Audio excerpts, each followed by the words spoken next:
Update naman po tayo sa lakas at kilos ng Bagyong Binta mula sa ating resident meteorologist na si Ginoong Nathaniel Cruz. Mang Tani. Salamat, Pia. Lalo pang lumakas ang Bagyong Binta at ngayon ay itinuturing na ngang isang typhoon ng Pag-asa. Nakataas ang public storm warning signal number 3 ng Pag-asa sa mga lalawigan ng Cagayan, kasama ang Calayan at Babuyan Group of Islands, Apayao at Ilocos Norte. Mapanganib po ang bumiyahe sa mga naturang lugar at ang malakas na hanging mararanasan, kaya po yang tumangay ng mga malalaking puno at sumira ng mga bahay na yari sa kahoy.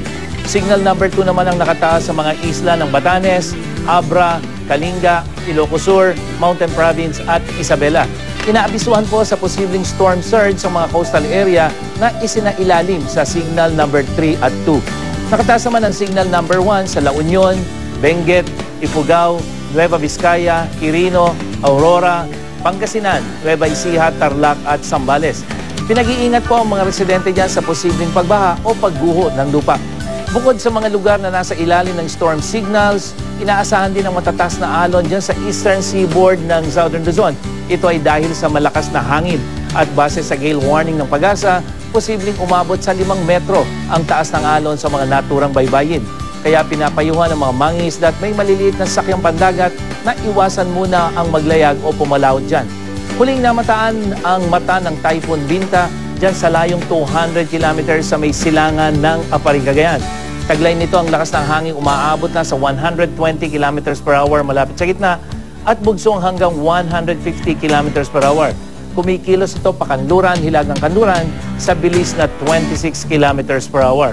At ayon sa Pag-asa, posibleng maglandfall ang Typhoon Binta dyan po sa probinsya ng Cagayan mamayang hapon at tatawid nito ngayong magdamag ang Northern Luzon at posible na rin na nasa labas ng Philippine Area of Responsibility bukas po yan ng umaga.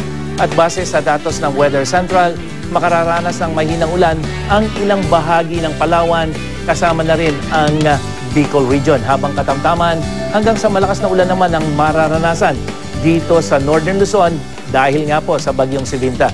Magiging maulap sa Metro Manila pero nananatiling mababa ang tsansa ng pag-ulan hanggang sa gabi po yan.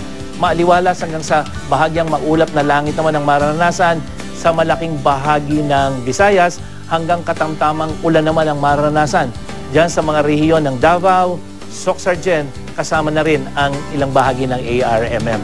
At para sa iba pang detalye, bisitahin ang GMA Weather webpage o i-like at i-follow sa Facebook at Twitter. Ako po si Nathaniel Cruz para sa I Am Ready, serbisyong totoo ng GMA News. Maraming salamat, Mang Tani.